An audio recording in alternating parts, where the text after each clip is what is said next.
So I watched a bunch of MLS today, and well, I'm not impressed.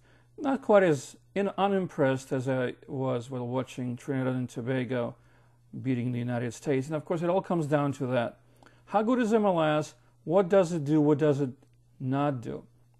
So I would break it down into three separate components, which I think are pretty important sort of to find its place in global soccer, its little niche in global soccer.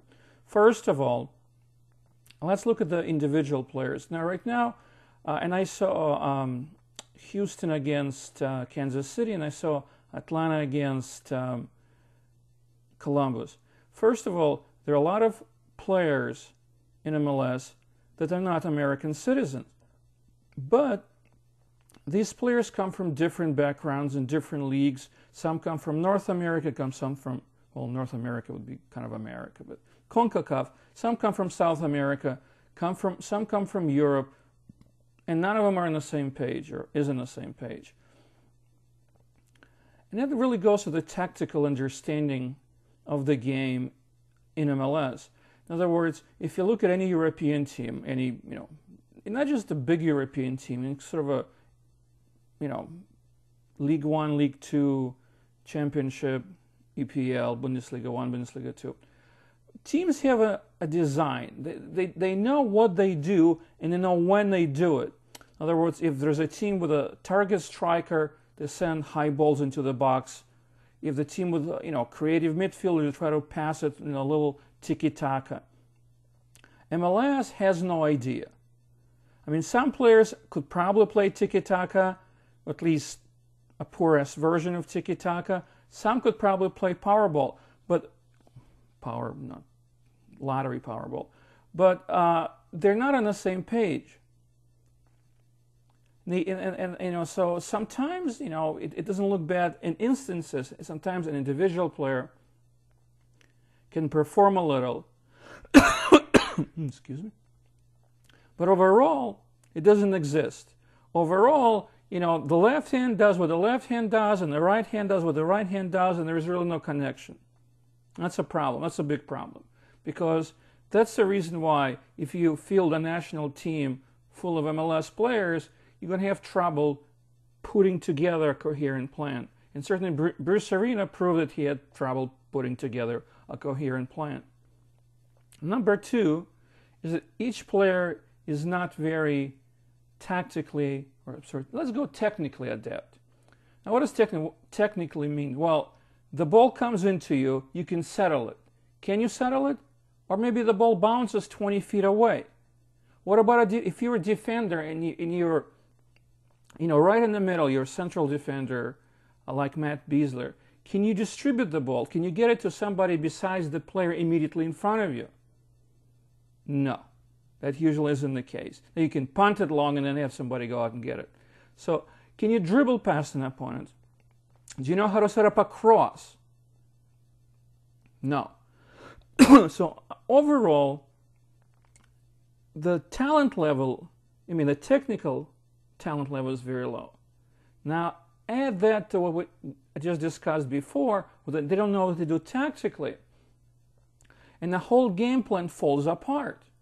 In other words, one player does what he does, the other player does what he does, so even if he beats his opponent one-on-one, there is nobody who, responds to his winning. Now, if you look at any kind of a European match, there's a winger, or a fullback. Now, fullback has two options. One, he can cross, or two, he can play a 1-2 and run, try to get to the byline. Here, everybody's standing and waits for the player. And that brings it down to the head coach. Now, I have to give Gerardo Martino some credit. Those guys know a little better. First of all, most of his players, at least attacking players, are South American. Martino is South American. So he knows how to teach him properly. And they do an okay job. The problem is Martino hasn't figured out that in MLS, the weakest link is central defense. So he plays 4-2-3-1 with a single striker who's always double bracketed, and he still managed to score. But a good coach would find how to compare, how to place his best players against the weakest link, how to exploit its weakest link, because they say a team is only as good as its weakest link. And the weakest link in MLS is defense. So Martino hasn't figured out that you got to put pressure on defense, not midfield, where everybody can do a lot of running. But Martino is a genius compared to Peter Vermes, Angel Cabrera, Miguel Cabrera. And when you see Houston versus Kansas City, you find two clubs that have no idea what they're doing as a team. The individual players know, well, I can try to beat this guy one-on-one, but the other guy doesn't know what he wants to do. There is no matchup type of a game plan to where, the weakest link is this guy, so let's go against him. Let's try to succeed on this flank. Let's overload this. It's kind of like just a bunch of guys, like kids who just run around. No one knows what it is. Now, Peter Vermes is considered, quote-unquote, a bright American coach. And yet, he can't put together not just a coherent game plan, which is, sort of the second stage of coaching. He can't put together just the basic style of the team. What is a team? What are players supposed to do as a team? I mean, what is the role of a left, midfielder, or fullback, or central striker? This, and that. They're all on different pages. How does Peter Vermes go on, in the clock room or coaching room, clock room, because it's a smaller room and it's a cheap place. But how does Peter Vermes set up everybody in the classroom and say, this is what we do? Then you go on the practice field and you practice what you're going to do during game. But it's just the result is not on the field. And of course that brings it to MLS coaching. You'd think that the easiest thing to eliminate would be the technical problem.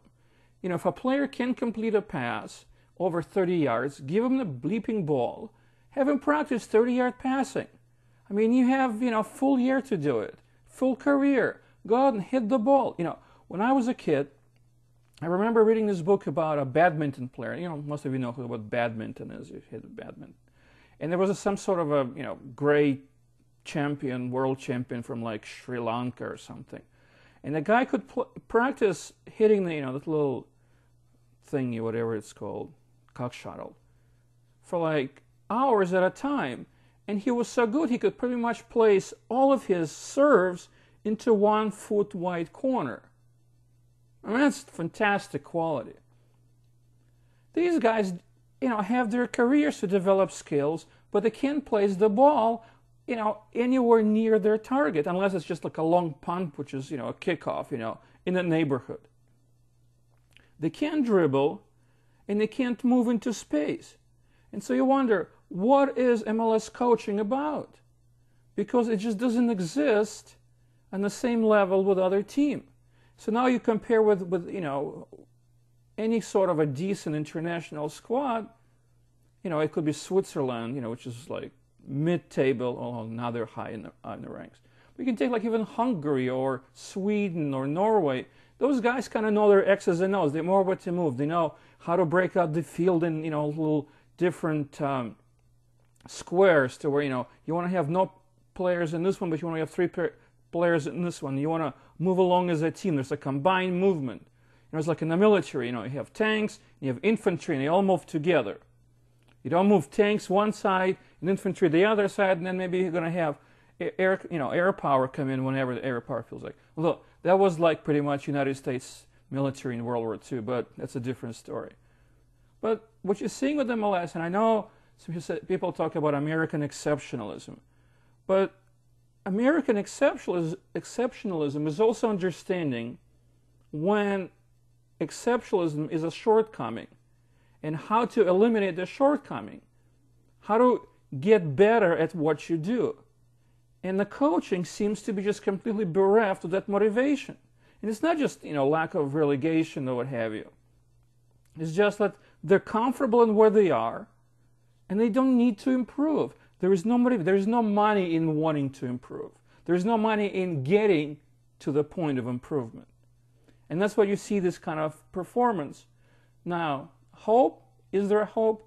Well, the hope is that they bring in more Gerardo Martinos and fewer coaches like Peter Vermees and like Miguel Cabrera. Angel Cabrera? Something Cabrera. Sorry, I forgot. And that's basically it. Could I coach? No. I'm not good enough. Those guys aren't good enough either.